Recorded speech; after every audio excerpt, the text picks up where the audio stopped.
Hey, what's going on YouTube? Thank you for coming back to another episode of Scattered Brilliancy. My name is Travis, and I'm here to review Married at First Sight Season 4, Episodes 4 and 5. Um, I'm tired. I'm ready to go to bed. So, yeah. I decided to do these two episodes together because they were both about the honeymoon, and I didn't see a point in doing last week's when not much happened in either episode. So, we're going to kind of go over what happened with each couple and, you know, make it do what it do. So we can first start off talking about Tom and Lily, aka Team Too Much. Uh, y'all, they get on my nerves. I mean, just to be perfectly honest with you, they get on my nerves. And to be completely, brutally transparent, me and my wife, we started fast forwarding through their parts because it's so much, and I just happy that they are, living La Vida Loca and, doing it up and having a great time in their bliss. But it's just too much. And not that even I feel like it's fake. It's just they too lovey-dovey. Like, I can't be around couples like that who are just always all over each other. Like, sit down. Dang. Like, that's all I want them to do. It's just, I guess we can finally say that they've finally did the do. He got up in those guts, and I'm pretty sure that's what he was waiting on. So they consummated their marriage, and I don't think anybody was probably surprised that it took them all of 3 days to do it. I have here in my notes that there was one scene that really was just like too much. He was rubbing lotion on her and said something about, "I love every inch of you." I just Somebody said, "I want to hold your hand forever." She probably said that to him. Like, that's the kind of stuff that made me just not want to watch them on TV. It's just, oh, I need him to go ahead and roll up to this bus next week so we can go ahead and get some reality, and she can get knocked back a couple steps because they are just. So just quickly, what happened with them? They're still living in this fairy tale life. Somebody said that don't matter.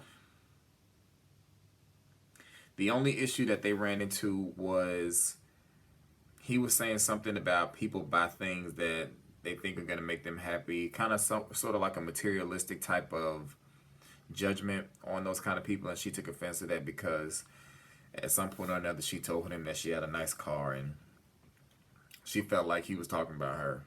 She felt like he was talking about her. That's the only issue they really ran into. Tom is hesitant about telling her, about the bus, and finally we know next week he's gonna show her the bus, and finally we can get to that scene because I'm tired of him talking about how much he don't want to tell her about this bus. So that's pretty much all that happened with Tom and Lily. But I may have missed some stuff because I did fast forward. For Nick and Sonia, things are going at a very slow pace. Things are going at a very natural pace, in my opinion. And to be honest, Nick and Sonia are my favorite couple on this show because they come off as the most authentic, as the most genuine of all the couples, and it's actually cool to watch them because it doesn't feel forced. It just natural is the best way to describe it. So they obviously haven't consummated their marriage. They are kissing, they are affectionate, and it's a slow progress, for them to get to that point. So it's good to see that they kind of on the same page. They want to establish an emotional connection first before they go there physically, which I definitely agree with. You know, not to talk about Tom and Lily so much, but I definitely think they're going to have some serious repercussions because of how fast they've gone into everything. Because I know firsthand when you're in that state of euphoria and you just are so excited to be with somebody, and you just like you running full speed, not even paying attention to what's going on, and then you hit a brick wall, and that's when reality hits you, and then you got to deal with everything that's happened because now you have these blinders off. And I feel like the way who is it? Not Tom, Nick and Sonia, the way that they're going about it is the correct way.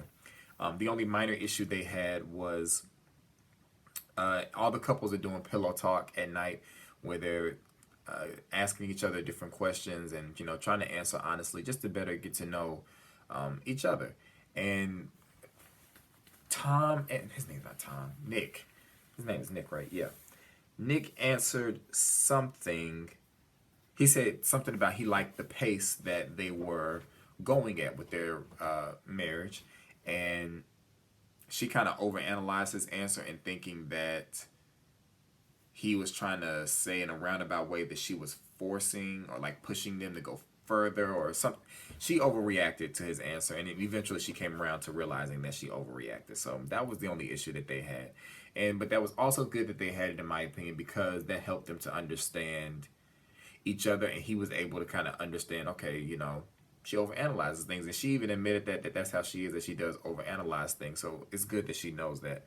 So yeah, they just had a good time together.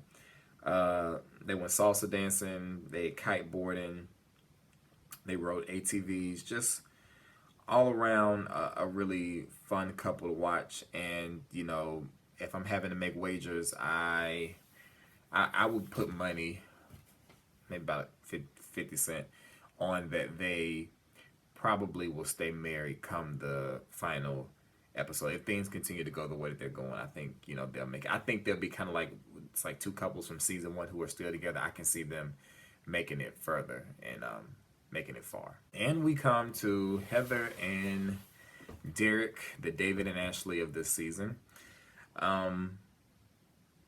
They as well have not consummated their marriage.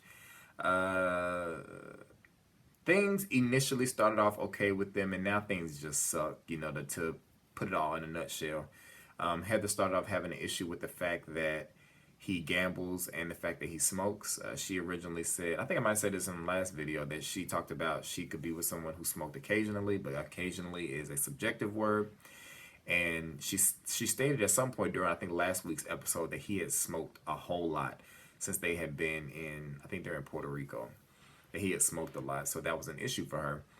And I do believe that those two issues, she immediately started building up a wall and started kind of, I'm not going to say judging him, but started kind of feeling some kind of way about him because she knew off gate that those were two things that she was not happy about, that she did not want to have to deal with. So they have a blow up on one of the evenings about the whole gambling thing. He says she drinks a lot. She says he smokes a lot. She ends up crying.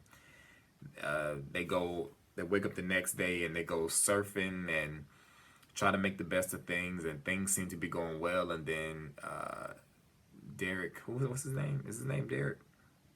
Yeah, I think his name's Derek. Yeah, Derek sees her holding hands with the surf instructor, and he feels some type of way about that. And I think he kind of overreacted, but I understand why he felt the way that he felt. She's saying that she doesn't, do the whole touchy-feely thing, and she doesn't do that with strangers. But he was like, but you did that with a stranger. But at the same time, I'm pretty sure she didn't want to drown. That's why she did it. So, yeah.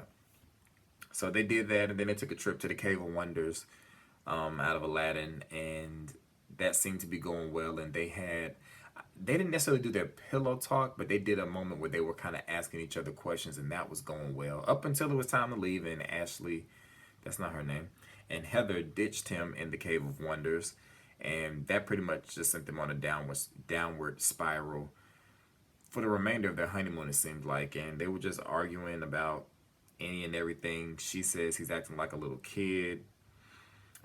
He really felt some type of way, and he felt rejected by her because the fact that she was always leaving him and going off doing her own thing. And he said, I can do this with my friends. I don't need to be here with her. So where is it at? Because y'all know what I'm getting to. They ended up taking separate cars that day, where they had the surf lesson and the cave excursion. And yeah. So then the next day, he's not feeling too well. So he said, so they were supposed to, I guess, go to the rainforest. And they ended up going down to the pool. And for some reason, I don't know who in casting thought that who in production thought this was a good idea to air this part of his interview. But he goes, I don't know if she was expecting Mel Gibson or Brad Pitt to be waiting down at the aisle for her. I get it, she's not attracted to me. But, let's be honest, she's not a spring chicken either. She's 32 years old, and in dog years, that's like 180. They say men age like wine and women age like milk. So, like, he went in on her. Like, in. And that, to me, is the end of their marriage. Like, I don't see how they could come back from that comment being made on national television. You know? So I would not be surprised if they don't even make it to the end of the season, let alone that they stay married. Because I can't imagine production knowing that they were going in a good direction and would still air that. Like, I mean, it wasn't cool for him to say, and I understand he was being funny, but that just, that should have been on the cutting room floor. And speaking of stuff that should have been on the cutting room floor, maybe I'm tripping. Yeah, I guess maybe I am tripping. 8:45. I don't know why, but these episodes feel real long. They feel real long, and they too long. These episodes too long. Y'all ain't got enough going on right now for these episodes to be this long. I think they're like an hour and 15 minutes. Why? Why, Sway? Why? But as far as Heather and Derek, they end up getting drunk the night later, and they kind of loosen up. I was kind of hoping they was gonna have sex, you know, but to make the situation better. But I knew that wasn't gonna fix anything. I just want to see something better from them, other than all the arguing and going back and forth. Because it's just, I'm tired of looking at it already. Already. So, I mean, that's really all I got. The honeymoons, you know, they just were. Nick and Sonia, they're doing awesome. Tom and Lily, they're getting on my nerves. And Heather and Derek, I just want them to hang it up. Flat screen. And that's really all I got for y'all. Make sure you like, rate, comment, and subscribe to the channel. Yeah, this season is boring. But I'm going to keep doing these reviews. I'm going to try to, you know. But it was a struggle to get in here and do this one. I'm going to be honest with you. Yeah, like, rate, comment, and subscribe. And I'll be talking to y'all later. Peace.